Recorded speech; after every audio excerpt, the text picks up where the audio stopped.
Hey everyone! Ready to dive deep into the world of Coming to America? Released on June 29, 1988. This film has sparked endless discussions, and today, we're uncovering every thrilling detail.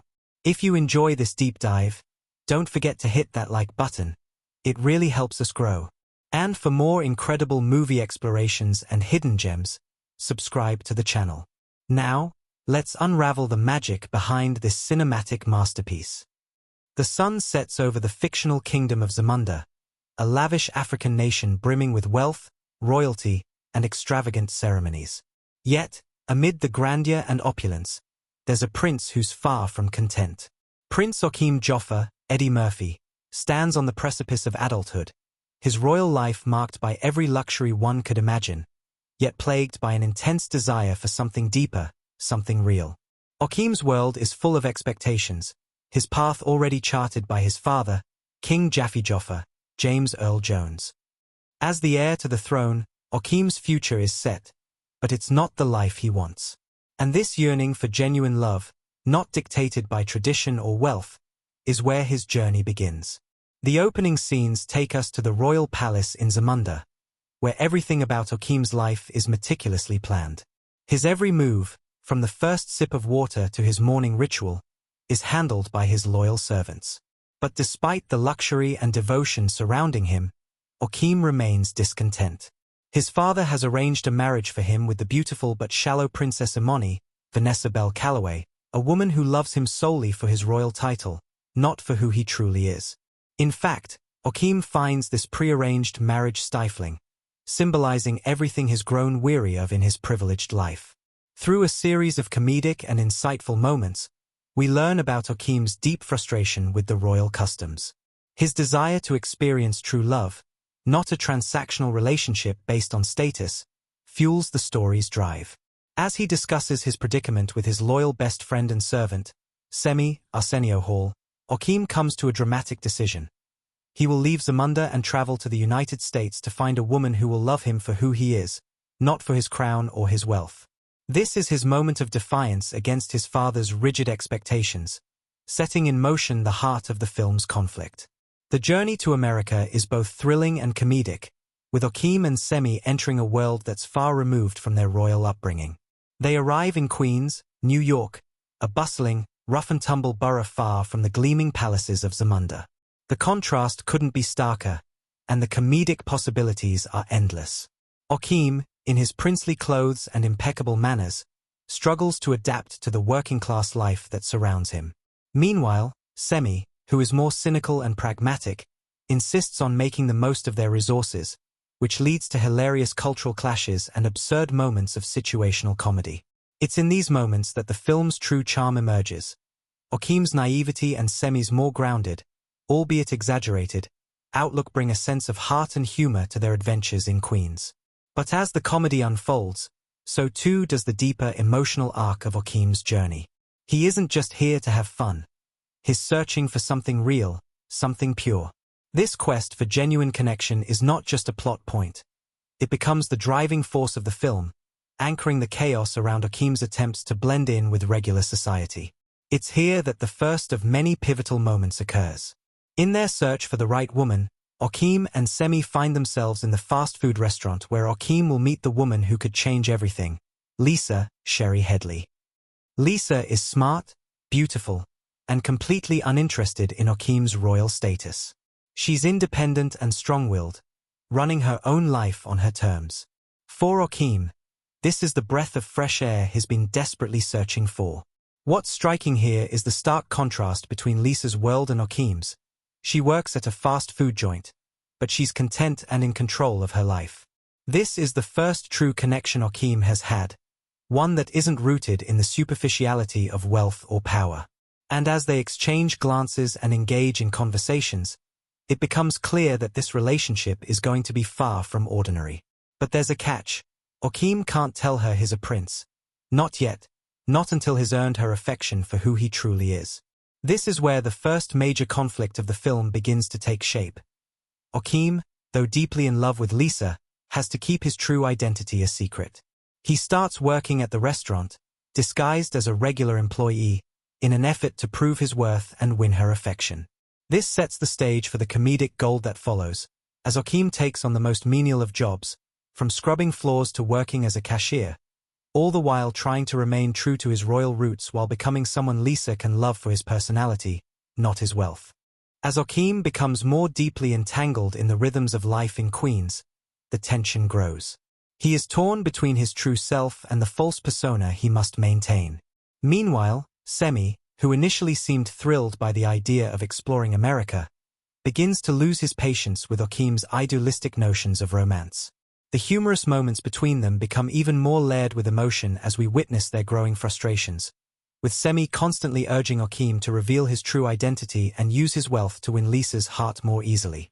The relationship between the two friends takes on a deeper significance as they balance humor with real emotional stakes, showcasing the bond that has formed over years of service and friendship. While Okim struggles with his new life, the rest of the cast begins to weave through the story, setting the stage for future conflicts. We meet the hilarious barbershop characters, including Eddie Murphy's brilliant portrayal of multiple roles, and the eccentric, over-the-top personalities that shape the world around Okim. The interactions between these characters add another layer of humor, while also giving us a sense of the cultural and societal dynamics at play in Queens. Each moment feels fresh, and every character is more than just a comedic figure. They represent the diversity and energy of New York City, further amplifying the stakes of Okim's quest. But as the film progresses, it becomes clear that the stakes are higher than just a romantic pursuit. Okim's quest for love mirrors his search for self-discovery. Can he truly be himself, or is he forever doomed to play the role of a prince? And how will Lisa, who is clearly falling for him, react when she learns the truth? These questions hang in the air, giving the story its forward momentum and keeping the audience hooked with the promise of an emotional payoff. The first half of Coming to America sets the stage for the emotional and comedic rollercoaster that will unfold. We've met the key characters, felt their conflicts, and witnessed the personal struggles that will drive the story forward. As the film builds toward its next pivotal moments, we are left wondering how Okim's journey will ultimately unfold. Will he be able to prove his love to Lisa? Will his royal identity be revealed in the most dramatic of ways? And what of his father, King Jaffe Joffer, who remains a looming presence, waiting to exert his will on Okim's future? The answers are still to come, but one thing is certain: the adventure is only just beginning. The first half of Coming to America has already set the stage, introducing us to Prince Okim's quest for genuine love, free from the constraints of royalty and expectations. We've watched Okim grow as a person, moving from a sheltered life in Zamunda to the heart of Queens, New York, where he takes on a humble job at a fast food restaurant in hopes of winning the love of Lisa. As we move into the second half, the stakes rise significantly, and the twists and turns of Okim's journey reach their emotional peak. Okim's secret is becoming harder to keep. He has fallen deeply in love with Lisa, and she, in turn, has grown to appreciate the kind-hearted, selfless man he's become, though she still doesn't know about his royal background. However, the tension of keeping his true identity hidden is wearing on him. Every day spent with Lisa is a delicate balancing act of revealing enough of himself to keep her intrigued, but not enough to break the spell of normalcy he's crafted. This inner turmoil reaches a boiling point when Lisa's father, the ambitious and hard-nosed Cleo McDowell, John Amos, begins to show interest in Okim as a potential son-in-law, unaware of the prince's true identity. The layers of complexity continue to build, making Okim's predicament all the more precarious. Amid this escalating tension, we see Okim begin to question his worth in a world that isn't governed by titles or wealth. He's no longer just a prince searching for love. He's a man questioning what his life has been up until this point, whether the values of royalty are truly important, and what it means to be loved for who you are rather than what you have. This is where the theme of self-discovery deepens, and Okim's growth becomes the emotional heartbeat of the second half of the movie. Meanwhile, King Jaffe Joffer, Okim's powerful father, has become increasingly impatient.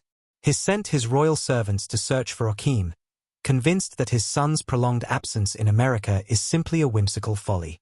The pursuit of Okim becomes a subplot that adds a sense of urgency and impending danger, as we know that once King Jaffe arrives, Okim's life in Queens will be irreversibly altered. The arrival of the royal entourage in Queens is both comedic and tense, symbolizing the inevitable clash between the world Akeem has been building with Lisa and the royal life he's tried to escape. Just when things seem to be reaching a breaking point, a critical twist occurs. Lisa, who has grown increasingly fond of Akeem, begins to suspect that something is amiss. She starts to notice the inconsistencies in Akeem's story, his odd behavior, the lavish gifts he's given her, and the fact that he's been so secretive about his past. When Akeem finally confesses to Lisa that he is, in fact, Prince Akeem of Zamunda, the revelation doesn't come as a complete shock. However, it shatters the trust they've been building, leaving Lisa feeling betrayed and conflicted. She had grown to love the man she thought Akeem was, not the prince he truly is, and now, this revelation forces her to confront the complex realities of their relationship. This moment serves as a pivotal turning point in the narrative. It's not just a comedic revelation, it's the emotional crux of the story. Akeem's worst fear has come true. The woman he loves no longer sees him as the man she once did. The revelation of his true identity strips away the sincerity that was so foundational to their bond. In the wake of this, Akeem's desire to be loved for who he is, rather than his title, becomes even more pronounced. But his love for Lisa pushes him to not give up on their connection. He realizes that to truly win her back, he must show her that he values her and their relationship more than the trappings of royalty. The comedy also continues to be a driving force here, with Akeem's royal entourage creating chaos in the McDowell household. The awkward, yet hilarious, scenes with Cleo McDowell and his bemused reaction to the arrival of Akeem's royal family offer comic relief, but also underscore the vast cultural and societal differences between the worlds that Akeem and Lisa inhabit. Cleo's surprise and skepticism toward Akeem's true identity further complicate the emotional stakes, adding an extra layer of tension to an already fragile situation. As Akeem and Lisa grapple with the fallout from the reveal, Semi's role evolves into that of a reluctant messenger, carrying news from Zamunda, where King Jaffe's patience has run out. The king demands Akeem return home to fulfill his royal duties and marry Princess Imani. Semi, ever the pragmatic one, feels the weight of Akeem's dilemma. His loyalty to his friend compels him to offer solutions, but he also knows the consequences of defying the king. As the two friends argue about Akeem's future, we sense a shift in their relationship as well. Semi is no longer just a servant, but a friend struggling with the moral quandaries of helping Akeem find happiness at the cost of royal duty. And then, the film takes an unexpected turn. Instead of following through with his royal obligations, Akeem decides to return to Queens one last time to win back Lisa's heart, this time in a more authentic way. It's here that the film's climactic moments begin to unfold, as Akeem takes bold steps to prove to Lisa that he is the same man she fell in love with. He seeks out Lisa at her father's restaurant and, in a powerful gesture, reveals to her that his love is not bound by his royal status. In a grand declaration, he tells her that he wants to be with her not because of what he is, but because of what they've shared. This heartfelt moment is the emotional turning point in the story. Akeem is finally willing to sacrifice his royal status for love. But just as Akeem's romantic gesture begins to win Lisa back, King Jaffe makes his presence known. He arrives at the restaurant, ready to drag Akeem back to Zamunda, force him to marry Princess Imani, and claim the throne. What ensues is a whirlwind of comedic chaos, with Akeem's friends and allies rallying behind him to protect his newfound freedom. The once imposing king, whose presence has loomed so large throughout the film, is shown to be more vulnerable and human in this moment, as he ultimately gives his blessing to Akeem's decision. In the end, Coming to America delivers its heartfelt resolution. Akeem and Lisa, having endured the trials of love, culture, and personal growth, are finally able to reconcile. The prince and the woman he loves are united, not by royal obligation, but by mutual respect and affection. It's a victory not just for romance, but for self-discovery, as Akeem has grown into a man who understands the value of true love over wealth, and Lisa has learned that love transcends social status. As the film closes with Akeem and Lisa riding off into the future together, the audience is left with the satisfying knowledge that love, authentic and unencumbered by titles, will always triumph in the end. The culmination of Coming to America is more than just a comedic ending. It's a statement about the transformative power of love, the importance of being true to oneself, and the notion that happiness is not something that can be bought or inherited, but something that must be earned through honesty, vulnerability, and personal growth. Every element of the story, from the humorous moments to the emotional revelations, ties together seamlessly, creating a narrative that feels both timeless and heartfelt. From the lush landscapes of Zamunda to the streets of Queens, Coming to America presents a tapestry of characters that are both larger than life and deeply relatable. Each character, from the main leads to the supporting cast, carries a unique arc, blending humor, heart, and deeper insights into love, identity, and personal growth. The film is a perfect showcase of how comedic performances can be intertwined with emotional depth, making each individual unforgettable. Let's dive into the characters that make this story an enduring classic. At the heart of Coming to America is Prince Akeem Joffa, played by Eddie Murphy, whose transformation is both comedic and profound. Akeem starts the film as a pampered prince, sheltered from the realities of the world by his wealth and royal status. From the moment we meet him, it's clear that he's dissatisfied with the constraints of his royal life. Akeem's motivation is simple yet deeply relatable. He wants to be loved for who he truly is, not for the title he's been born into. His transformation is a journey not only through a foreign land but into his own self-awareness.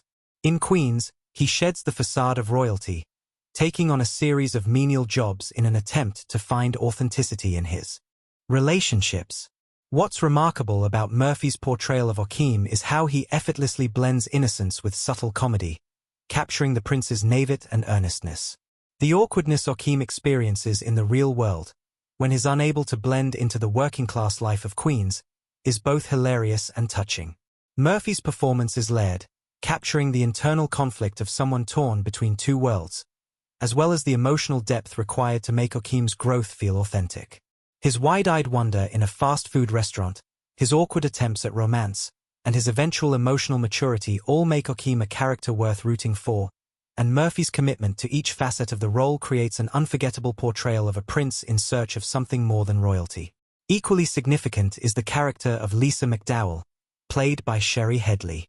Lisa's character serves as the mirror to Akeem's internal journey, grounding him in a reality he's never known. As the daughter of Cleo McDowell, John Amos, the fast food restaurant owner, Lisa is both independent and intelligent, two qualities that immediately distinguish her from the women Akeem is used to. While many of the women in his life are drawn to his royal status, Lisa couldn't care less about the lavish lifestyle Akeem comes from. What she values is sincerity, hard work, and a genuine connection. Lisa's arc is deeply tied to her struggle with identity, as well. Raised by her father to understand the value of independence and self-sufficiency, she initially sees Akeem as just another rich man trying to buy her affection. However, her growing bond with him reveals her own vulnerability, and her eventual acceptance of Akeem, despite the complexities of his royal background, becomes a story of her own emotional growth. Headley's portrayal of Lisa is nuanced. She is not just a love interest, but a strong, independent woman who refuses to settle for anything less than real love. Her performance effortlessly captures both Lisa's skepticism of Akeem's intentions and her eventual surrender to the true nature of his heart. The chemistry between Headley and Murphy is undeniable, adding layers to their evolving relationship, making it more than just a classic romantic storyline. However, Akeem's journey would not be complete without his steadfast companion, Semi, played by Arsenio Hall. Semi serves as both a comedic foil and a source of emotional grounding for Akeem. As Akeem's best friend and loyal servant, Semi is often the voice of reason, though his version of reason is frequently cynical and pragmatic. Where Akeem sees the world through rose-colored glasses, Semi is more skeptical, reminding Akeem that he has responsibilities and that the world isn't as kind as the prince wants to believe. Semi's motivations are rooted in loyalty to his friend, but also in his desire for the luxury that comes with royal status. While Akeem is searching for love, Semi is just trying to make the most of their time in America, often seeing the opportunity for wealth and indulgence in ways Akeem cannot. Semi's transformation, while not as dramatic as Akeem's, is just as important. At the start, he's a voice of opposition, urging Akeem to reveal his true identity to Lisa and embrace the wealth and power that come with it. But by the end, Semi undergoes a subtle shift. He begins to understand the value of what Okim is striving for.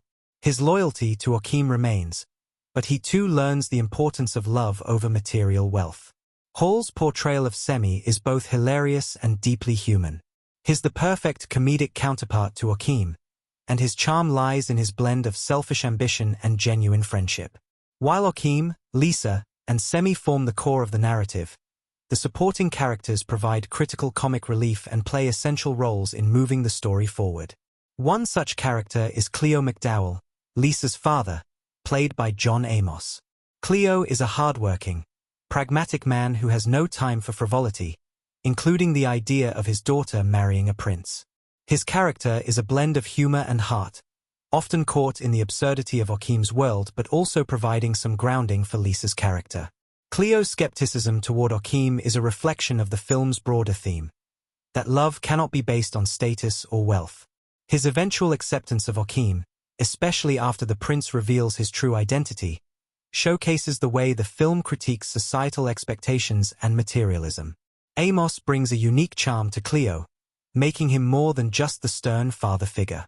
He is both humorous and endearing, a man who eventually learns to appreciate the authenticity of Okim's love for his daughter. Equally memorable are the characters that Okim and Semi encounter in their quest to find love. These supporting characters, while often absurd and exaggerated, add depth to the world of Queens, providing both comedic and emotional richness. One such character is the barbershop crew, led by the cantankerous yet hilarious characters portrayed by Murphy and Hall. These interactions offer more than just jokes. They provide a snapshot of everyday life in New York, filled with humor, warmth, and a sense of community. The barbershop scenes are some of the most iconic in the film, showcasing Murphy's incredible ability to transform into multiple characters, adding a layer of versatility to his performance. There's also the humorous but important role of Prince Okim's royal entourage, particularly the characters who are sent by King Jaffe Joffer to bring Okim back to Zamunda. Their eventual arrival in Queens adds a sense of urgency and comedic chaos, but it also forces Okim to confront the reality of his royal duties. The juxtaposition of their formal, traditional behavior against the chaotic backdrop of Queens enhances the humor while also creating a sense of dramatic tension. These characters, though primarily comedic, are pivotal in bringing the central conflict to a head, the clash between Okim's royal obligations and his personal desires. Throughout the film, Eddie Murphy's multifaceted performances, including his portrayal of other characters like the obnoxious landlord and the barbershop patrons, are an integral part of the film's charm. Murphy's ability to slip into different personas while maintaining the heart of each character is what truly elevates Coming to America from a simple comedy to a deeper exploration of love, self-identity, and personal transformation. Ultimately, the characters of Coming to America are more than just archetypes. They are deeply human, flawed, and relatable. Each one, from Okim's transformation from a sheltered prince to a man in search of love, to Lisa's journey of trust and self-discovery, to Semi's evolving loyalty, plays a crucial role in shaping the narrative. The supporting characters, while providing moments of levity, also serve to reflect the themes of the film: identity, love, and the quest for authenticity in a world that often values appearance over substance.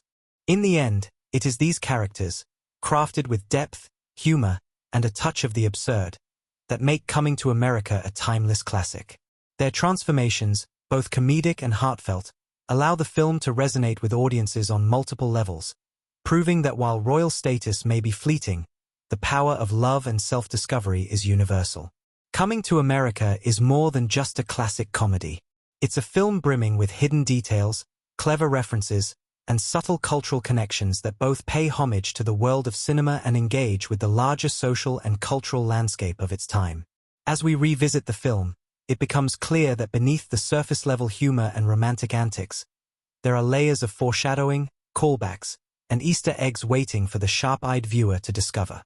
These hidden gems add another dimension to the film, rewarding those who take a closer look at the intricacies woven into the narrative.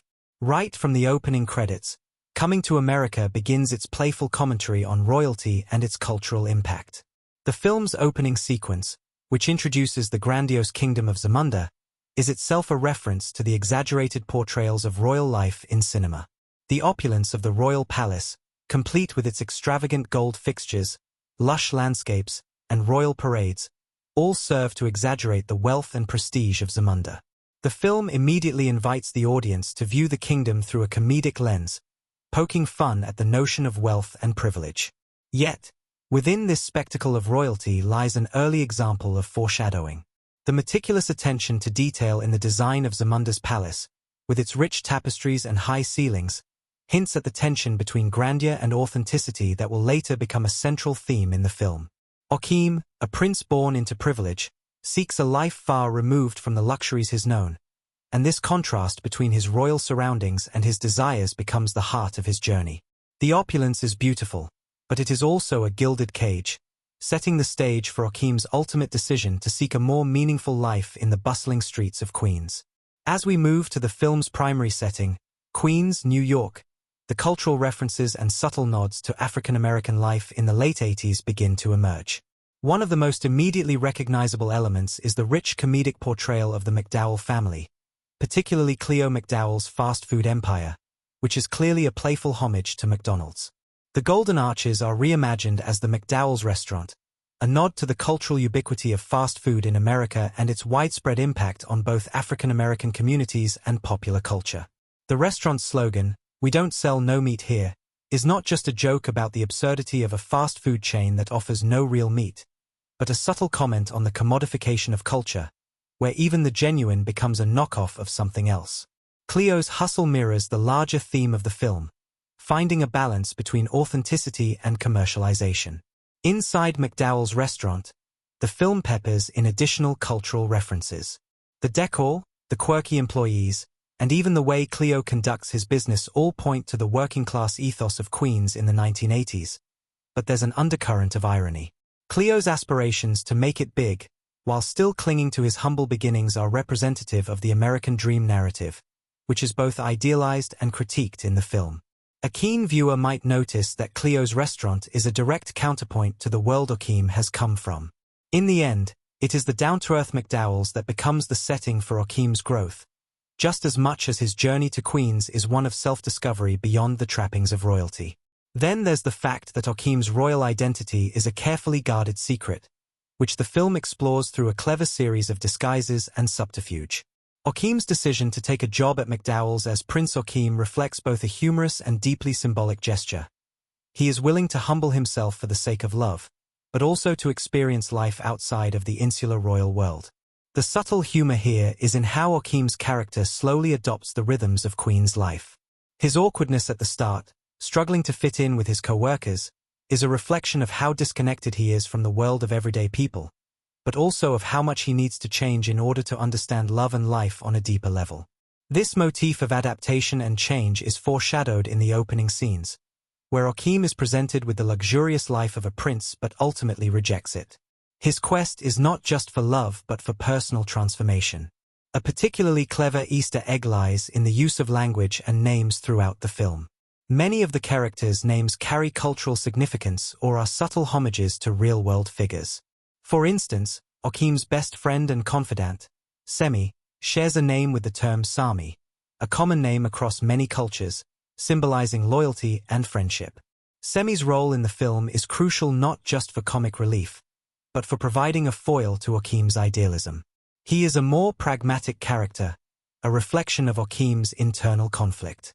Semi's name, then, might be seen as a subtle nod to his more grounded nature. Another interesting reference occurs in the portrayal of King Jaffe Joffer, Okim's father. The regal title itself, Joffer, is a playful take on the names of real-life African royalty, adding a touch of satire to the concept of African kingship. King Jaffe's character is both the epitome of regal authority and an over-the-top comedic presence, reflecting the exaggerated portrayals of African royalty in the media, especially at a time when Hollywood films often depicted African cultures in overly simplistic or stereotypical terms. His larger-than-life persona and the way he deals with Okim's departure highlight the film's satirical edge, as it critiques the idea of rigid authority in both royal families and society at large. The introduction of the royal entourage in Queens adds another layer of comedy, but also foreshadows the final resolution of the film. These characters, with their formal attire and rigid manners, are completely out of place in the vibrant, chaotic world of New York. Their arrival, which seems like an unwelcome intrusion at first, mirrors the central conflict. Akeem's life in America is built on the illusion of normalcy, and yet this royal presence serves as the ultimate test of his authenticity. In a way, their appearance sets up the film's resolution, where Akeem must choose between the life of privilege and the love he's found with Lisa. For the sharp-eyed viewer, the barbershop scenes also contain a wealth of references. Eddie Murphy's ability to transform into multiple characters, including the older barber and the grizzled customers, is a testament to his versatility as a performer. But beyond the laughter, these scenes provide a commentary on community, conversation, and the role of the barbershop as a space for both gossip and social bonding in African American culture. The characters here are archetypal yet familiar, providing a window into the realities of everyday life in New York, especially for black men in the 1980s. One particularly subtle but brilliant Easter egg occurs when Akeem and Semi arrive at McDowell's for the first time. As they enter, Akeem takes a moment to survey the restaurant, and his expression conveys a mixture of wonder and confusion, an ironic reflection of his position in this strange new world. This brief, almost throwaway moment is rich with symbolic meaning, as Akeem is still grappling with his dual identity: the prince who doesn't belong in this world and the man who wants to. Finally, Coming to America wraps up with one of its most delightful Easter eggs: the reunion between Akeem and Lisa at the film's conclusion. While the narrative is focused on the two of them, the film subtly ties up its cultural and comedic references. Akeem's final act of declaring his love for Lisa in front of his royal family not only offers a satisfying conclusion to his personal journey, but it also touches on a broader theme: the clash between societal expectations and personal desires. Akeem chooses love over royalty, a choice that ultimately redefines his identity and future.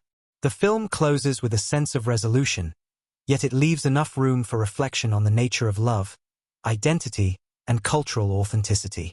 Creating Coming to America, 1988, was not just a journey into a fantastical world of royal palaces and bustling New York streets.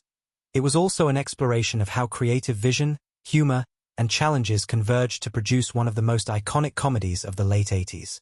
Behind the jokes and the memorable characters, there are fascinating production challenges, little-known facts about the cast and crew, and unexpected moments that shaped the final result. From groundbreaking performances to controversies and creative breakthroughs, this behind-the-scenes journey reveals the true story behind the making of Coming to America. The beginnings of a unique comedy vision. The genesis of Coming to America began with a simple premise: a fish-out-of-water comedy starring Eddie Murphy as a prince from a fictional African country who travels to America to find a wife who will love him for who he truly is. What sounded like a standard comedy at first would quickly turn into a groundbreaking exploration of race, culture, and identity through humor. But even in the early stages, there were numerous hurdles that made this film unlike any other in the comedy genre.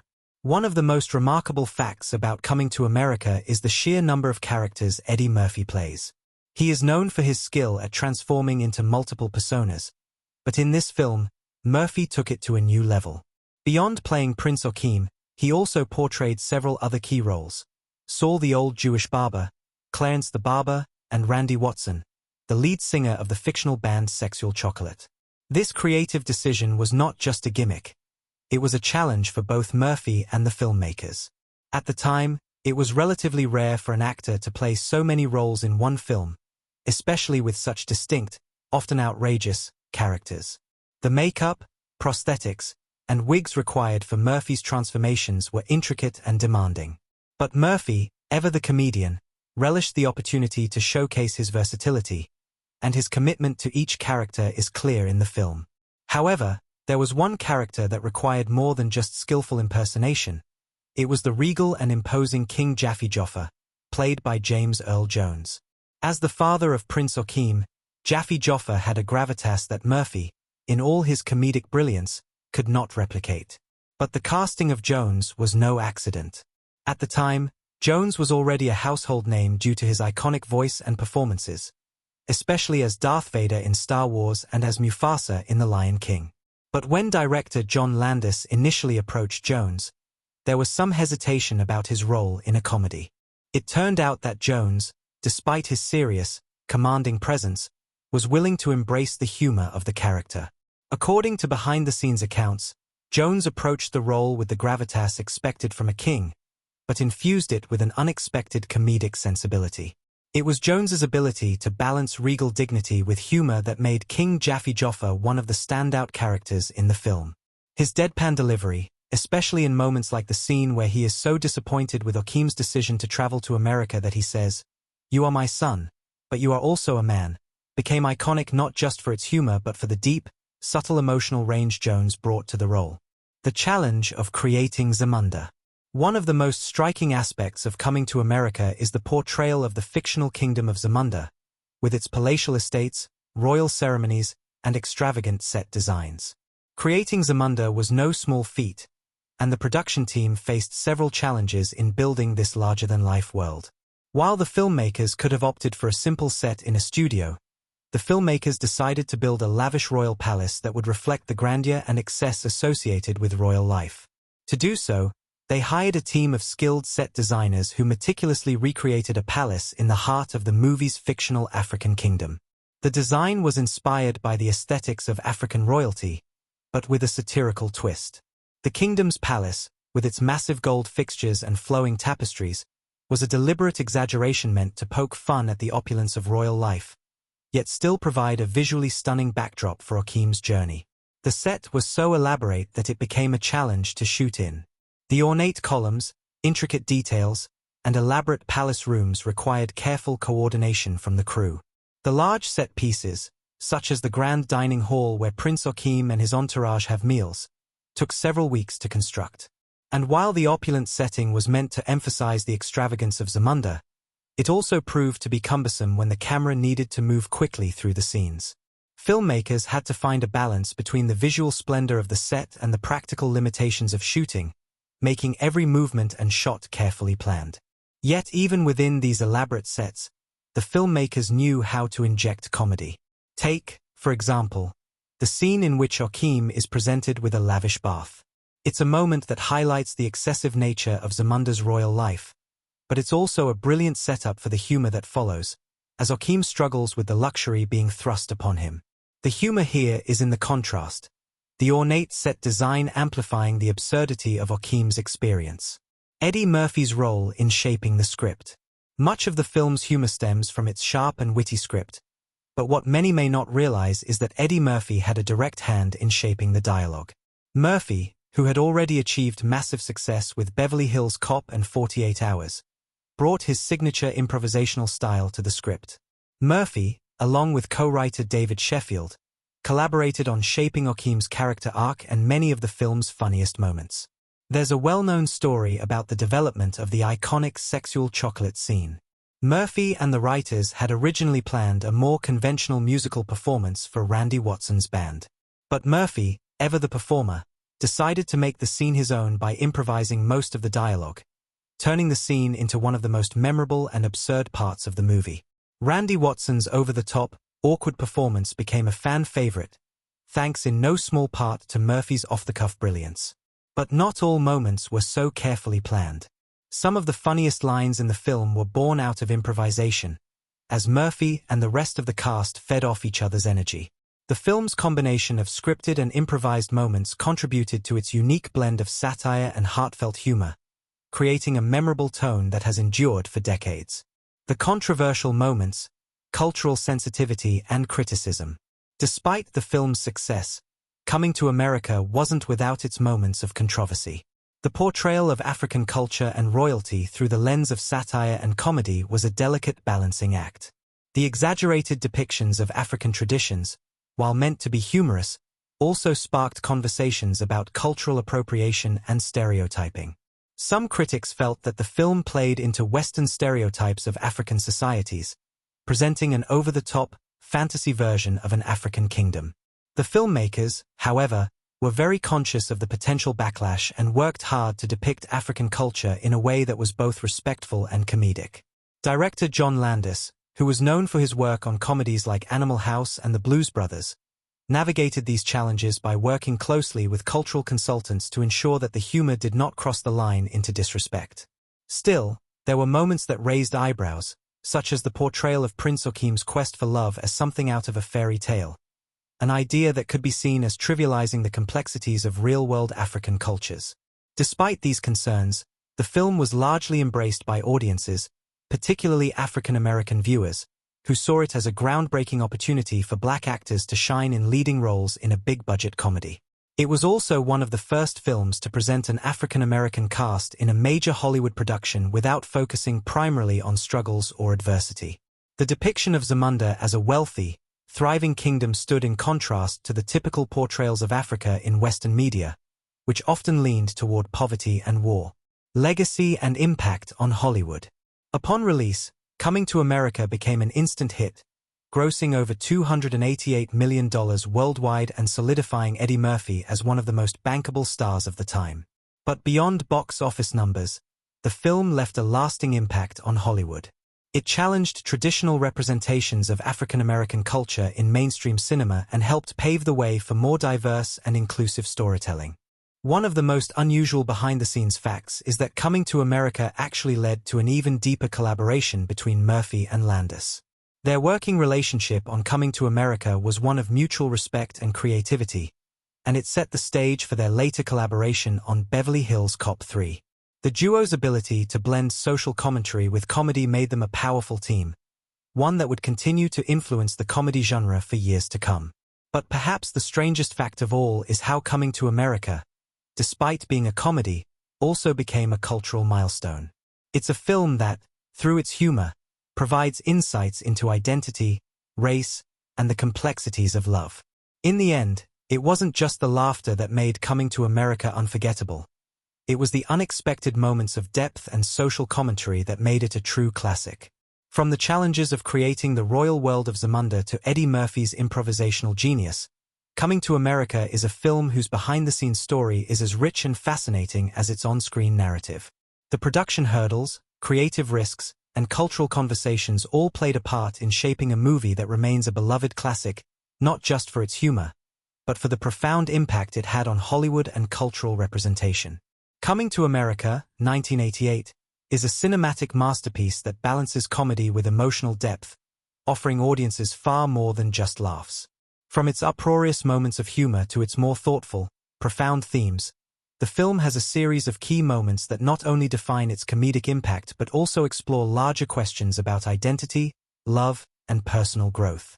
These moments resonate deeply with audiences, creating an emotional journey that lingers long after the credits roll. As we dive deeper into these key scenes, we'll examine how each one enhances the overall experience, shaping both the characters and the broader themes. The arrival in New York, setting the tone for comedy and culture clash. The film's opening moments set the stage for the cultural clash that defines Coming to America and provide the audience with a taste of what's to come. The sequence opens with Prince Akeem, Eddie Murphy, and his loyal servant Semi, Arsenio Hall, boarding a plane bound for New York.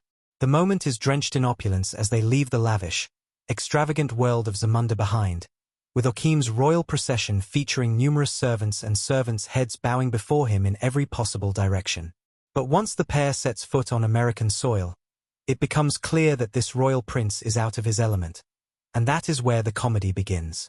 As Akeem and Semi, decked out in their royal attire, step into the chaotic streets of Queens, New York, the culture shock is palpable. The contrast between the serene, carefully orchestrated environment of Zamunda and the raucous, often rude energy of New York provides both comedy and thematic insight. The film's humor arises from how Akeem and Semi, who expect to be treated with reverence, are instead met with indifference, mockery, and even disdain. What makes this scene so special is how it highlights the vulnerability of the characters. Two proud men reduced to being mere tourists in a bustling city, entirely unfamiliar with its customs. This moment is also crucial in setting the tone for what is to come. A journey of self-discovery for Akeem. Although he's a prince, the comedy stems from his humility and desire for genuine connection. The juxtaposition of his royal background and his naive attempts to understand the common man's world serves as both a satire of aristocracy and an exploration of universal human desires. The meeting with Lisa, love, identity, and conflict. One of the most impactful moments in the film occurs when Prince Akeem meets Lisa, Sherry Headley, the woman he believes he must woo in order to find true love. Unlike the other women in the film, Lisa does not fawn over him. She doesn't recognize his royalty or care about his wealth. She sees him simply as a man who has come to work at her father's fast food restaurant.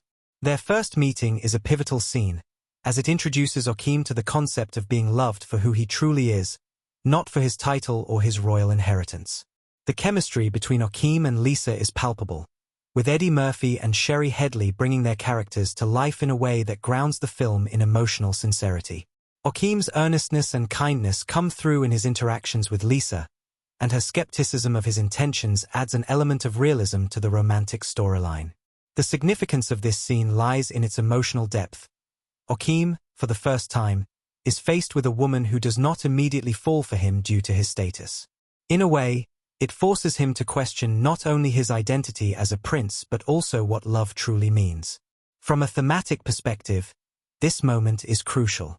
It signals Okim's transition from a man born into luxury and privilege into someone who will need to prove his worth through his character, rather than his status. This change is symbolic of the film's central theme. Identity is shaped not by wealth or position but by who we are at our core. The dance scene at the McDowell's restaurant, the moment of realization. One of the film's most iconic scenes takes place at McDowell's, the fast food restaurant where Okim and Semi are posing as common workers. Okim has already begun to fall in love with Lisa, and he decides to take her on a date to the restaurant where he's working as a fry cook. The scene is memorable for several reasons: the physical comedy, the charming awkwardness of Okim as he tries to fit in with the working-class crowd, and the humorous exchanges between Okim and his co-workers, who are completely unaware of his true identity. The making of Coming to America, 1988, was a remarkable journey, one that blended the talents of an extraordinary cast and crew to create a film that would become a beloved classic. Behind the laughter and the iconic scenes, the movie's production is filled with fascinating insights, groundbreaking techniques, and behind-the-scenes anecdotes that elevate it beyond a typical comedy. From the creative risks taken by director John Landis to the technical innovations that made the film visually unique, every element came together to create something unforgettable. The vision behind Coming to America, a blend of humor and heart. At the heart of Coming to America is the collaboration between Eddie Murphy and director John Landis. Murphy, already a rising star thanks to Beverly Hills Cop and 48 Hours, was keen to explore a project that allowed him to expand his comedic range. He didn't just want to make another fish-out-of-water comedy. He wanted to create something that had both heart and depth. Murphy's vision for the film was clear. He wanted to make a comedy that also tackled serious themes, such as love, identity, and personal growth, in a way that felt fresh. John Landis, the director, brought his extensive experience in creating comedic films to the project. Known for his work on Animal House and the Blues Brothers, Landis was a master at combining humor with character-driven storytelling. For Coming to America, he envisioned a film that would balance Murphy's comedic genius with deeper moments of emotional resonance. The director's challenge was to take Murphy's exuberant comedy and inject it with moments that would make the audience connect with the characters on a deeper level. What emerged was a story of a prince in search of true love, set against a backdrop of cultural clashes and societal expectations. While the film is often remembered for its laugh-out-loud humor and iconic characters, it is also a carefully crafted exploration of identity and what it means to belong. Eddie Murphy's dual roles, a performance masterclass. Eddie Murphy's performance in Coming to America is often hailed as one of the standout elements of the film.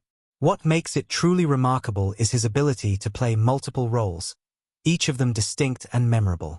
Murphy portrays not only Prince Okim but also several other characters, including the barber, the soul singer, and even a Jewish customer at the fast food restaurant. His ability to morph into each of these characters with ease was a testament to his extraordinary comedic talent and versatility. The process of playing so many roles required a mix of creative risk-taking and meticulous preparation. Eddie Murphy worked closely with the makeup and costume departments to transform into each character, a process that involved hours of prosthetics and costume fittings. One of the most notable transformations was Murphy's portrayal of the elderly Jewish man, a role that required not only physical changes but also a complete shift in voice and mannerisms. His ability to slip into these diverse roles seamlessly added layers of humor to the film, while also allowing the audience to see different facets of Murphy's comedic range. The makeup department, led by Rick Baker, played a crucial role in making Murphy's transformations believable. Baker, a legendary makeup artist known for his work on An American Werewolf in London and The Nutty Professor, designed intricate prosthetics for Murphy's various characters. The challenge was not only to make Murphy's transformations believable, but to ensure that each character still felt like an organic part of the film's narrative. The result was a series of performances that blurred the line between actor and character, contributing to the film's lasting impact. The creative challenge of Zamunda, building a fantasy world. Zamunda, the fictional African kingdom at the heart of Coming to America, was a creation that required both imagination and practicality. The filmmakers wanted the world of Zamunda to feel as opulent and grand as a real royal kingdom, but they also wanted it to be grounded in a sense of authenticity. The set design and art direction had to reflect both the majesty of a fictional African kingdom and the more contemporary, urban New York setting. The challenge of building Zamunda came down to finding the right balance between fantasy and reality. The film's production designer, Tim Conrad, worked closely with Landis and the rest of the creative team to create lavish sets that would transport audiences to a world of unimaginable wealth and luxury. The palace interiors, with their gold accents, ornate furniture, and extravagant details, became symbols of the opulence that Prince Akeem was born into. Yet, the filmmakers also wanted to avoid any stereotypical depictions of Africa, instead choosing to present a fictional kingdom that was rich in culture and history. One of the most memorable sets in the film is the Grand Throne Room of King Jaffe Joffer, James Earl Jones, which serves as a symbol of the power and tradition that Akeem is expected to inherit. The throne room is adorned with lush fabrics, regal decor, and vibrant colors, setting the tone for the film's exploration of cultural heritage and familial expectations. In contrast to the fantasy world of Zamunda, the New York scenes were shot in actual locations throughout Queens. The filmmakers made a conscious decision to ground the story in a real, bustling urban environment. The McDowell's fast food restaurant, for example, was designed to be an authentic reflection of a working-class establishment.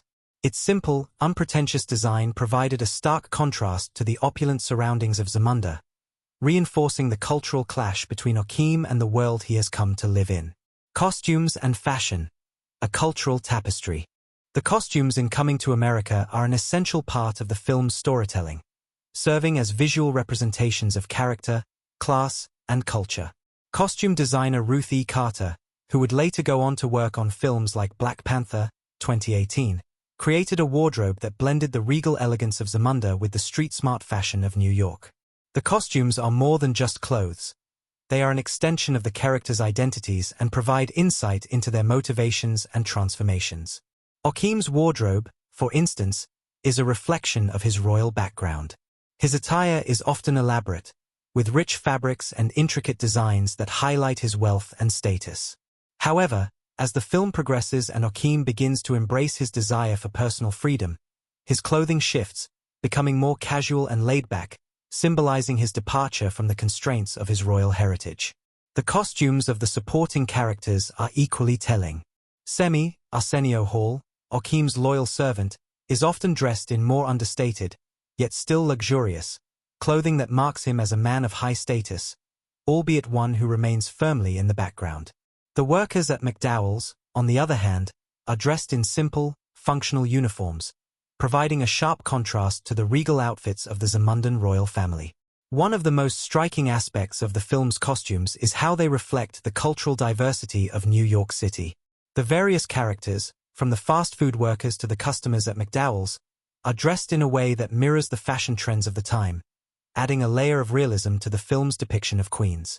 Cinematography and visual style, the use of color and framing. The cinematography of Coming to America plays a crucial role in establishing the mood and tone of the film. Director of photography, Woody Omans, worked closely with Landis to create a visual style that was both vibrant and dynamic. The film uses bold colors to emphasize the cultural contrasts between Zamunda and New York, with the royal kingdom bathed in warm golds and rich reds, while the New York sequences are grounded in the muted grays and browns of the city. Omans's cinematography also contributes to the film's sense of movement. From the opening scenes of the royal procession in Zamunda to the frantic pace of the New York streets, the camera work adds energy and excitement to the narrative. The film's visual style is particularly effective in emphasizing the fish-out-of-water aspect of the story, as Okim and Semi navigate through a world that is foreign and chaotic. One of the most memorable shots in the film is the wide shot of the McDowell's restaurant, which establishes it as a humble but significant setting in the story. The framing of the scene emphasizes the contrast between Okim's royal background and the working-class environment he's entered. The contrast between the grandeur of Zamunda and the humble realism of New York is reinforced through the cinematography, further highlighting the theme of cultural dissonance. Breaking new ground in comedy. Coming to America was not only a visual and narrative success but also a groundbreaking achievement in the world of comedy. The film's mix of satire, slapstick, and heartfelt moments was groundbreaking for its time. It combined the sharp wit of Eddie Murphy's performance with the cultural observations that made the film feel fresh and relevant. The film was also one of the first major Hollywood comedies to feature a predominantly black cast, which made it a cultural milestone.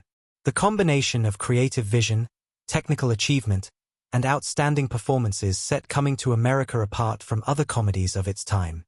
It was a film that resonated with audiences on multiple levels, offering both humor and heart, while breaking barriers and setting new standards in both comedy and representation. Its lasting impact can be seen not only in its continued popularity, but also in the way it paved the way for more diverse stories to be told in Hollywood. Conclusion: crafting a timeless classic. From the visionary leadership of Eddie Murphy and John Landis to the groundbreaking makeup, costume design, and cinematography, Coming to America remains a testament to the power of creative collaboration. Every technical achievement and behind-the-scenes challenge was ultimately aimed at serving the story and the characters, ensuring that the film would resonate with audiences for years to come. Whether it was through Eddie Murphy's remarkable performances, the sumptuous world of Zamunda, or the humor and heart that permeated every scene, Coming to America is a film that stands as a lasting example of what happens when innovative filmmaking meets timeless storytelling. Beneath the royal robes, comic disguises, and fish-out-of-water antics, Coming to America is a film rich with themes that resonate far beyond its romantic comedy surface. It may appear at first glance to be a light-hearted tale of a prince looking for love in New York, but what unfolds is a layered exploration of identity, freedom, and the search for authenticity in a world full of expectations. From the golden gates of Zamunda to the gritty sidewalks of Queens, every scene whispers subtle messages about class, race, gender roles, and the human desire to define one's own path. At the heart of it all is Prince Okim, not merely a man avoiding an arranged marriage, but a young royal defying a life of luxury to pursue something more meaningful, love that is not bought, dictated, or staged. His journey is about more than romance. It's a deliberate rejection of a system where tradition overshadows truth.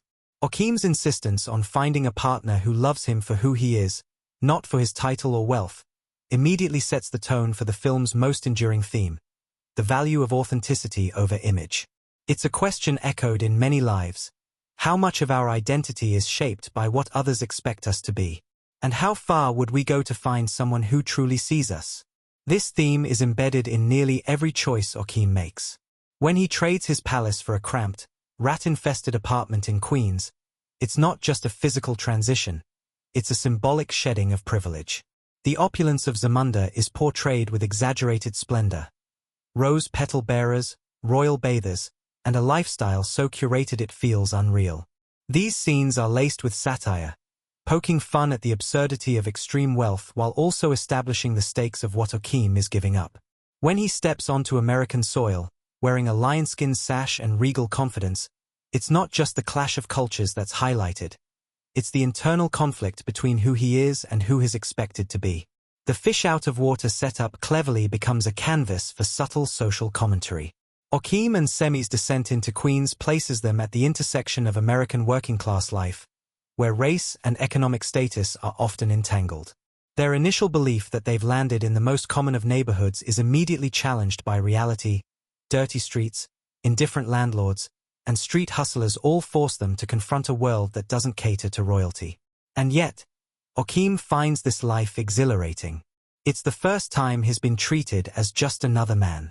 This leveling of class, where a prince becomes indistinguishable from a dishwasher, is both comic and profound.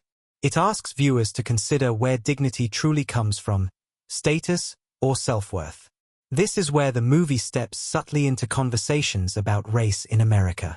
Though never overtly stated, the film's decision to set most of its story in a black-majority neighborhood and to populate its cast almost entirely with black actors was groundbreaking for its time. It was one of the first major Hollywood films to showcase black life not as a backdrop for suffering or struggle, but as vibrant, diverse, and full of possibility. The residents of Queens are not caricatures. They are entrepreneurs, workers, churchgoers, and dreamers. Mr. McDowell, for example, is a self-made businessman who has worked his way up from humble beginnings. His pride in what is built, even if it's a knockoff of McDonald's, speaks volumes about the value of ownership and resilience in a society that often marginalizes people of color. There's also something telling in the contrast between McDowell's fast food empire and the McDonald's brand it imitates. The satire is sharp but never cruel, calling out the ways in which American success is sometimes defined more by imitation and branding than by authenticity. Cleo McDowell's desperate attempts to mimic corporate success, right down to his golden arcs, highlight a broader commentary on the American dream, particularly how minorities often have to work twice as hard to be taken half as seriously. And yet, despite his eccentricities, McDowell is not a villain. He's a man trying to secure a future for his daughters, and through him, the film gently critiques a capitalist system that rewards conformity over originality. Another layer of commentary lies in the portrayal of gender roles and expectations. Joachim's rebellion against an arranged marriage isn't just a personal choice, it's a challenge to the patriarchal traditions of his kingdom. In Zamunda, women are expected to be obedient, subservient, and mold to fit their husband's desires. The woman chosen for Joachim is trained to bark like a dog, hop on one leg, and declare her undying loyalty. It's a scene played for laughs, but the satire is sharp, highlighting how antiquated ideas of gender roles still linger in many cultures. Joachim's refusal to accept such a match is not only progressive, it's a powerful stance against the objectification of women. Lisa McDowell, the object of Joachim's affection, is the antithesis of the passive, prearranged bride. She's independent, driven, and unwilling to settle for a man who doesn't respect her mind. Her character is not reduced to a love interest. She represents the modern woman, unafraid to speak her truth and demand equality in her relationships. Through her, the film subtly critiques not only traditional African patriarchy but also the American notion of gender dynamics, showing that regardless of culture, women often face the same fight for recognition and respect. Symbolism also runs deep in the visual storytelling of the film. The constant switching of costumes, for example, mirrors Joachim's transformation. His lavish Zamundan attire symbolizes his inherited identity, while his fast food uniform becomes a symbol of humility and rebirth. Every time he steps out of his royal clothes, he sheds another layer of expectation. And when he walks through the streets of New York dressed as a common man, it is not a disguise, it is a revelation. Joachim is, for the first time, choosing who he wants to be. The barbershop scenes, in which Murphy and Arsenio Hall play multiple characters, are more than just comic relief. They're mini-theaters of cultural discourse. These characters debate boxing legends, challenge each other's views, and play out generational differences within the black community. These scenes give the audience space to reflect on identity, pride, and legacy without ever breaking the comedic tone. It's a delicate balancing act, offering commentary while keeping the rhythm of the story, and the film pulls it off with charm and wit. Even the romantic arc carries symbolic weight. Joachim's journey to find love in the most unlikely place echoes the classic fairytale motif of the prince disguised as a pauper. But instead of finding a princess trapped in a tower, he discovers a woman grounded in reality, in ambition, in intellect. Lisa becomes the bridge between two worlds, royalty and working class, tradition and independence. Their love story, far from being a mere fairy tale, becomes a symbol of unity through understanding, compromise, and mutual respect. What's especially remarkable is how Coming to America achieves its legendary status without resorting to overblown spectacle or exaggerated sentimentality. Its humor is grounded, its characters richly textured, and its world so distinct that you don't just watch the movie, you feel like you've been to Zamunda and Queens. It makes a bold statement that a story centered around a black royal family, exploring themes of identity and romance, can captivate the world with the same grandeur traditionally reserved for European fairy tales. It offers a different kind of royalty, one rooted not in bloodlines alone, but in pride, dignity, and cultural nuance. The film invites us to laugh, but it also asks us to consider the nature of privilege and freedom. In many ways, Joachim's journey is a reversal of the classic rags to riches narrative.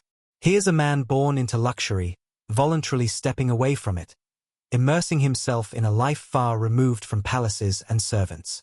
This act alone makes coming to America feel radical. Joachim doesn't seek to rise in status, he seeks to descend into authenticity. And by doing so, he reclaims his agency in a world that assumes he already has everything.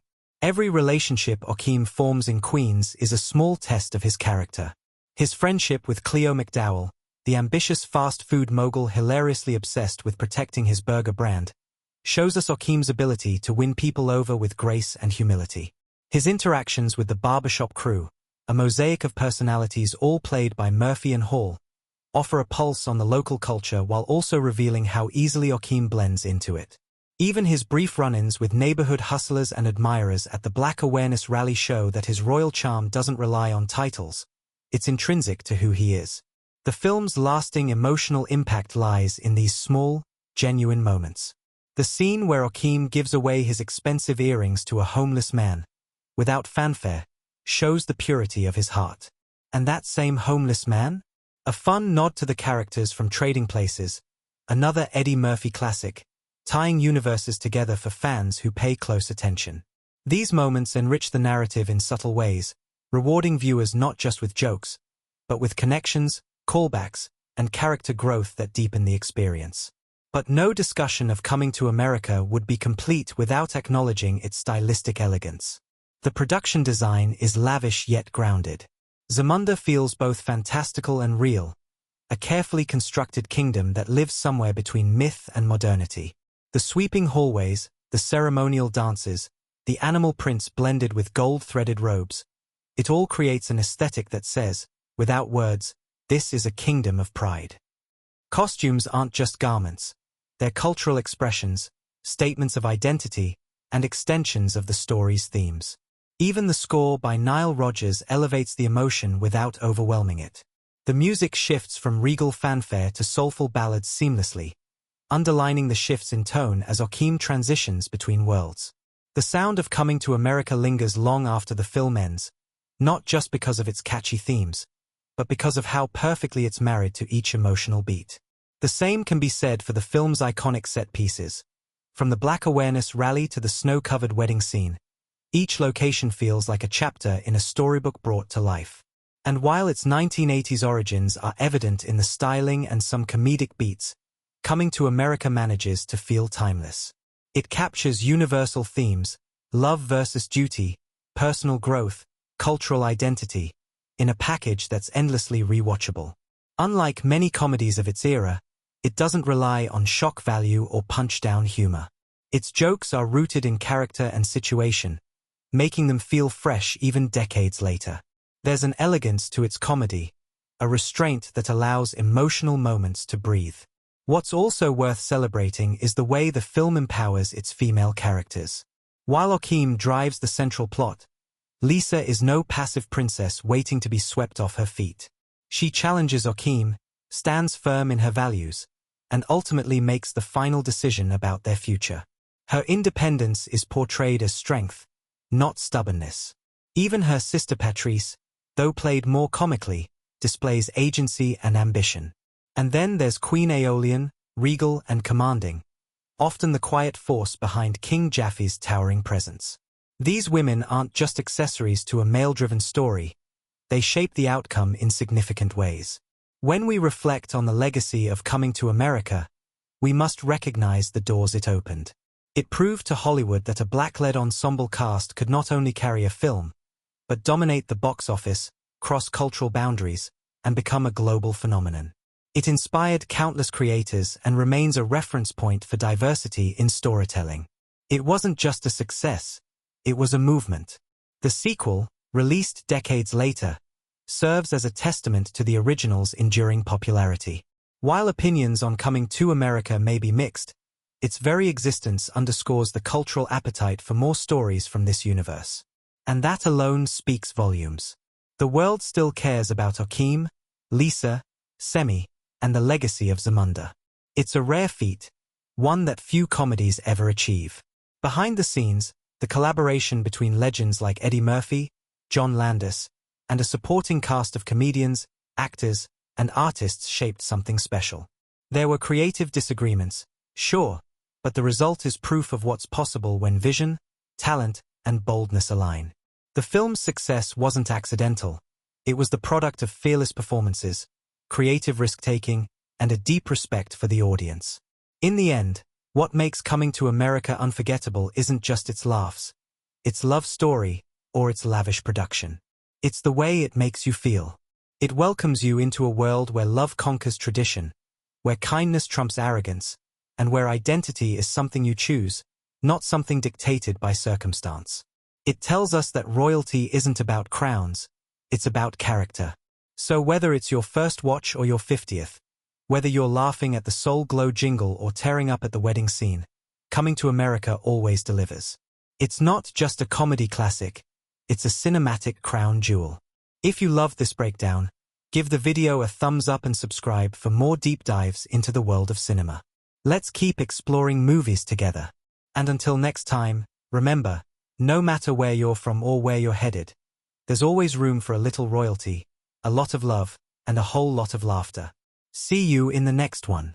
Perhaps the most striking moment of symbolism comes near the film's end. When Akeem offers Lisa the chance to become a princess and she initially walks away, it reflects a powerful message. Love must be chosen freely, not bought or promised. Her decision to leave, even in the face of wealth and status, underscores the theme that genuine connection must be earned, not inherited.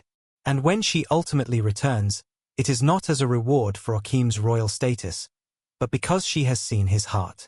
In the broader cultural context, Coming to America serves as a mirror to the diaspora experience. Akeem's navigation between two worlds, African royalty and American urban life, mirrors the identity duality experienced by many first-generation immigrants and people of African descent in the West. The film never trivializes the beauty of Zamundan culture, nor does it glorify Western life. Instead, it shows that both worlds have their flaws and virtues. In doing so, it sends a message of unity, suggesting that bridging cultures doesn't mean losing one's identity, it means expanding it. So, while audiences laughed at the antics, the disguises, and the barbershop banter, Coming to America quietly invited them to think a little deeper. About who they are. About what truly defines royalty, birthright, or behavior. About what it means to be free, not just politically, but personally. It posed questions about the roles we play, the masks we wear, and the truths we seek beneath it all. Ultimately, Coming to America is more than a romantic comedy. It's a story about finding one's place in a world full of noise. A reminder that sometimes, to truly discover ourselves, we have to leave everything behind, not to forget where we came from, but to understand who we really are. And in that discovery, whether you're a prince or a pauper, lies the most royal truth of all. From the moment the golden sunrise breaks across the horizon of Zamunda, Coming to America invites us into a visually rich universe where fantasy, tradition, and modern reality collide in spectacular fashion. The film doesn't simply tell a story, it crafts an experience through its meticulous cinematic language. Every camera movement, every cut, every musical cue is infused with purpose, supporting not only the humor and heart but also the deeper layers of its narrative. The film's director, John Landis, brings his signature touch, a blend of whimsical flair and grounded realism, that allows the absurd and the authentic to coexist in perfect harmony. Right from the opening frame, the visual storytelling introduces us to a world of grandeur. The sweeping establishing shots of the Zamundan palace aren't just there for spectacle. They set the tone for a tale rooted in contrast. The wide-angle shots give viewers a full sense of the extravagance, with deep-focus cinematography capturing every ornate detail of Akeem's life of luxury. From golden furnishings to the endless gardens, the mise-en-scene immerses the viewer in a life too perfect to feel real. It's a fairy tale, exaggerated to the point of satire, but it's also carefully curated to make the eventual shift to Queens all the more jarring, and therefore, more effective. Cinematographer Woody Omans plays with this visual duality expertly. In Zamunda, the lighting is warm, almost glowing, evoking a dreamlike paradise. The color palette leans into rich reds, deep golds, and vibrant purples, colors associated with royalty and opulence. But when we transition to Queens, the visual tone shifts drastically. Gone is the warmth. In its place are colder, more muted hues. The camera becomes less graceful, embracing more handheld shots and tighter framing to mirror the cramped, chaotic life of urban New York. These choices aren't accidental. They reinforce Joaquim's emotional journey as he steps away from a scripted life into an unpredictable reality. Editing plays a vital role in pacing the film's comedic timing. The transitions between scenes are often sharp and deliberate, designed to enhance the absurdity of certain moments. One perfect example is the sudden cut from Joaquim's lavish morning routine in Zamunda to the rough streets of Queens. The juxtaposition hits hard, visually underscoring just how far Joaquim has traveled, not just geographically, but culturally and emotionally. The editors, George Folsey Jr. and Malcolm Campbell, use rhythm to build momentum in the comedy, letting beats linger just long enough for a laugh, but cutting away before the joke overstays its welcome. But perhaps one of the film's most distinctive contributions to visual storytelling lies in its makeup and costuming, which are, in themselves, a form of narrative. Eddie Murphy and Arsenio Hall's transformation into multiple characters was groundbreaking at the time. Through state-of-the-art prosthetics and nuanced physical performances, the duo disappear into entirely different personas, from the animated barbershop regulars to the soulful Reverend Brown and the exuberant Randy Watson. These roles aren't just for laughs. They help to build a world that feels lived in and led. The camera frequently lingers on these faces, allowing the viewer to soak in the detail, and the editing cleverly disguises the fact that it's the same actors behind the makeup, making each character feel authentic. Sound design also enhances the immersion. The contrast between the ambient sounds of Zamunda and Queens deepens the sensory shift Joaquim experiences. In Zamunda, everything is soft, flowing water, birdsong, distant music, designed to lull, to comfort. But in Queens, the audio landscape is louder, more erratic. Sirens, honking cars, and street vendors echo in the background, grounding the audience in a version of New York that feels as chaotic as it is charming. These layers of sound help us feel what Joaquim feels: the initial overwhelm, the adjustment, and ultimately, the embrace of this new world. Music, composed by Nile Rodgers, weaves through the narrative with finesse. The score blends elements of traditional African instrumentation with funky, upbeat American rhythms, mirroring Joaquim's cultural journey.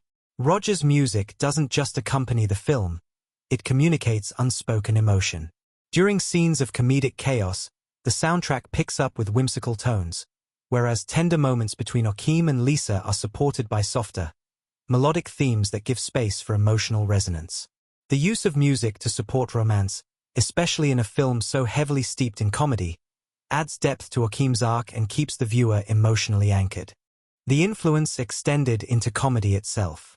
Murphy's decision to play multiple roles in the film wasn't just a showcase of his talent, it became a cultural template.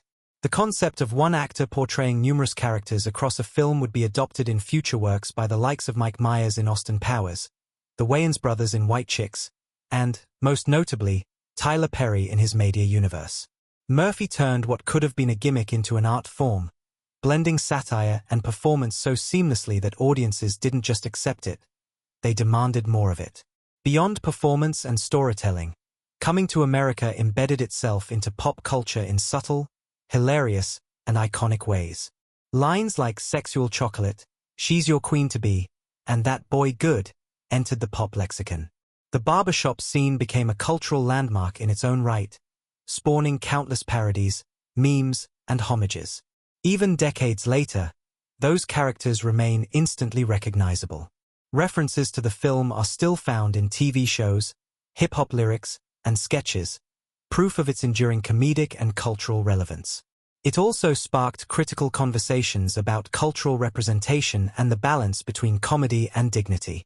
The film's satirical tone walked a careful line, making fun of the absurd without mocking identity or heritage.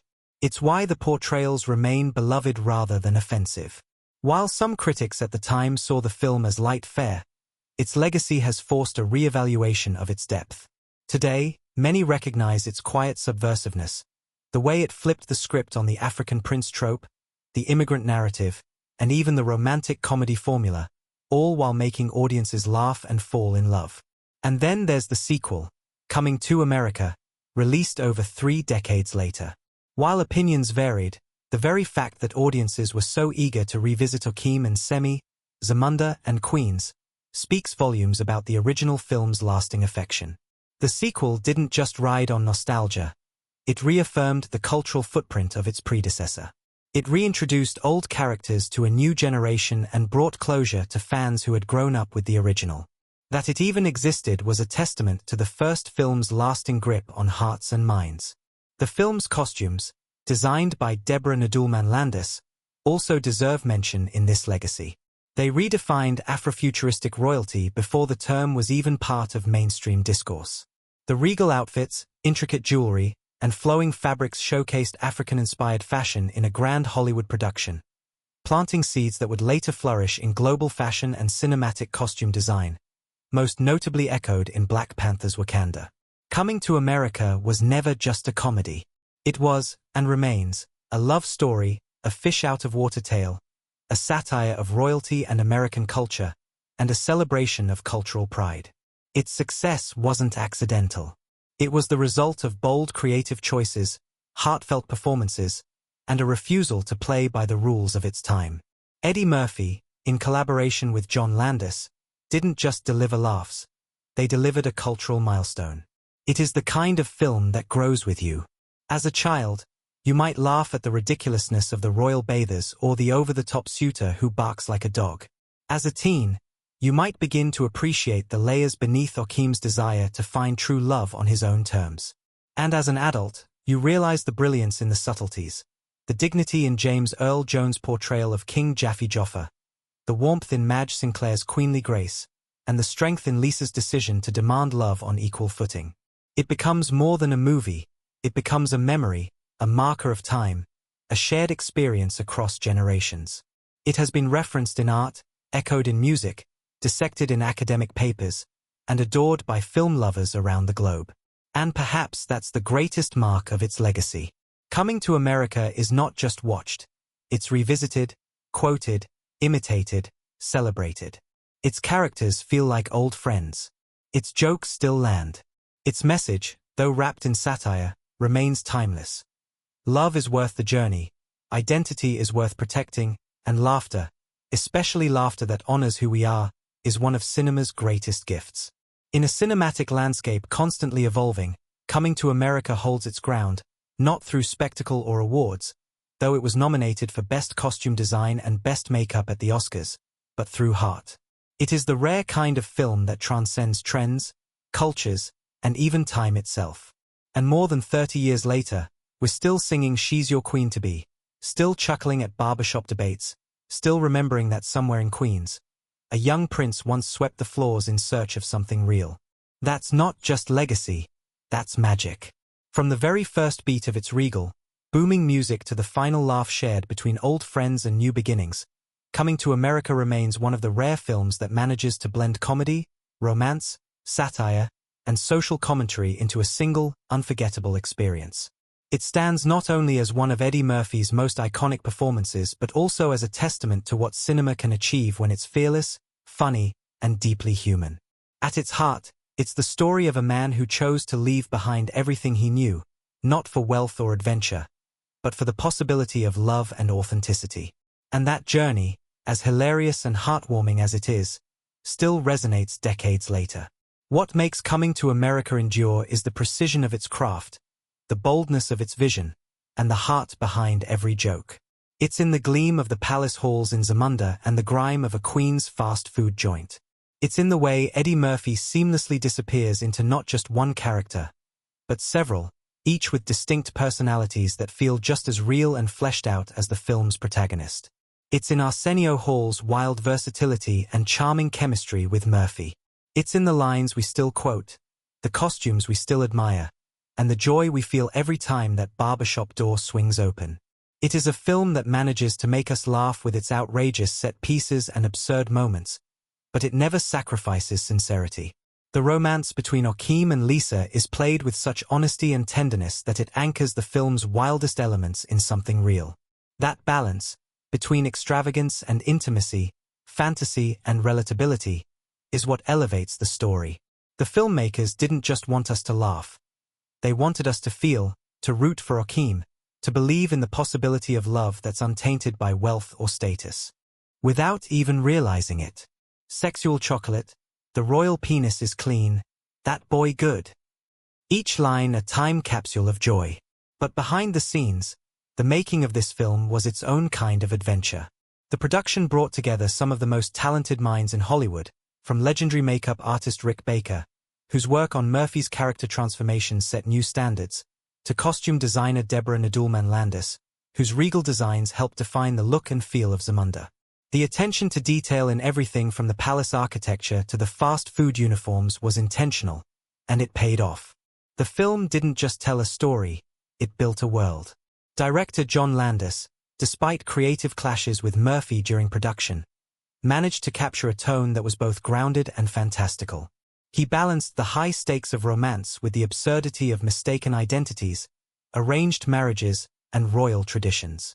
Every frame feels intentional, every joke precisely timed. It's a film that never tries to outsmart its audience, but never underestimates them either. And in doing so, it carves a space that is both entertaining and meaningful. As we step back and take in the full picture, Coming to America reveals itself not just as a film, but as a mirror. It reflects our longing to be seen for who we are, our resistance to tradition when it no longer serves us, and our belief that love, real, honest love, can bridge any divide. It tells us that home isn't a palace or a city.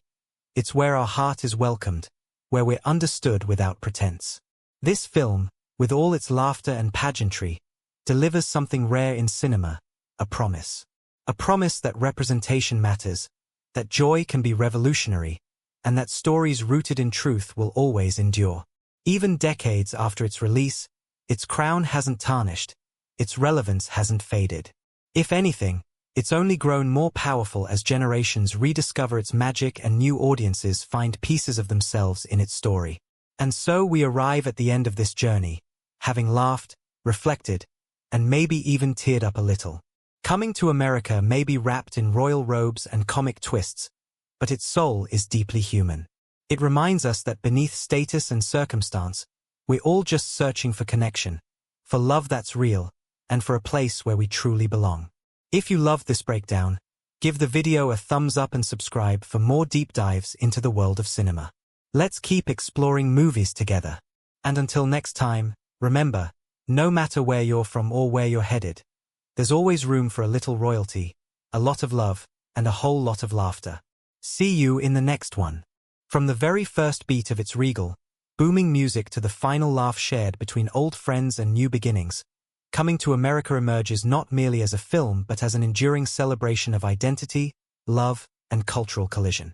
It begins in the lavish splendor of Zamunda, a fictional African kingdom brimming with tradition, elegance, and a sense of royal duty so deeply rooted that even morning routines are dictated by age-old custom. But within the palace walls, one young prince dares to ask for more.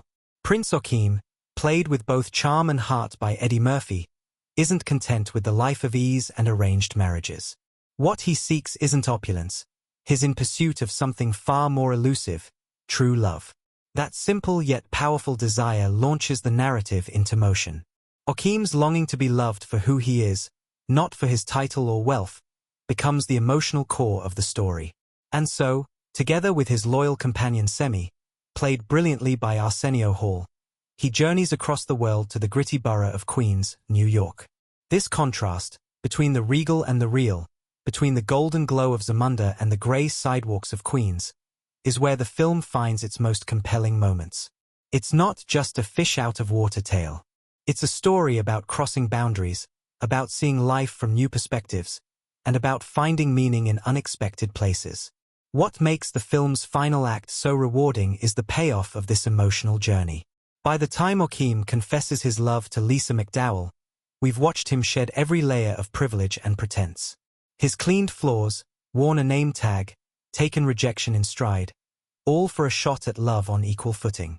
Lisa, played with strength and grace by Sherry Headley, is no mere object of affection. She's smart, grounded, and deeply principled, the kind of woman who won't be swayed by riches or royalty unless it aligns with her values. Their dynamic turns what could have been a typical rom-com into something deeper, a story about earning love, not buying it.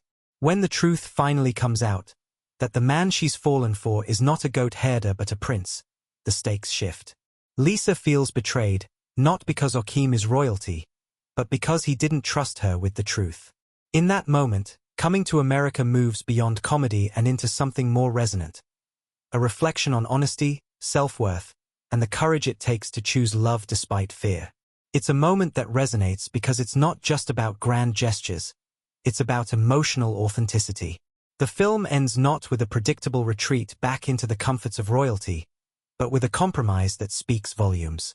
Lisa, having chosen love on her own terms, stands beside Joachim not as someone who's been dazzled by a crown, but as someone who has earned her place beside him.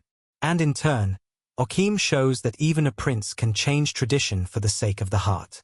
That choice, to rewrite one's future instead of following inherited paths, becomes a powerful closing message.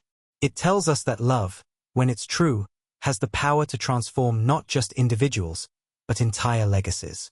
Yet beyond the romance, Coming to America shines as a landmark in cinematic storytelling.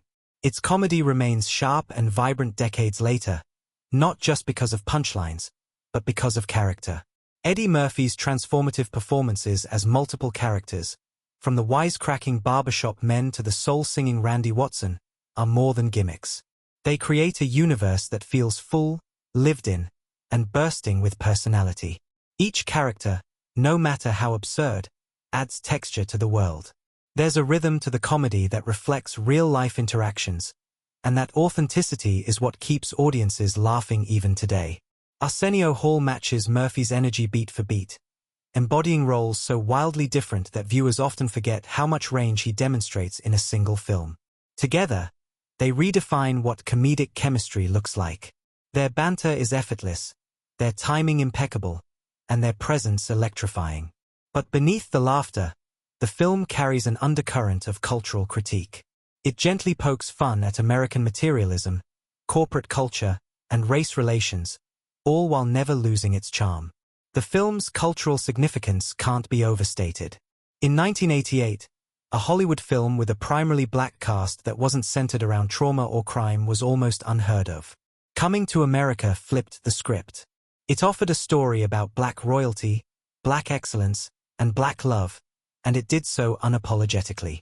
It allowed black audiences to see themselves in positions of power and grace, but also in relatable, humorous situations.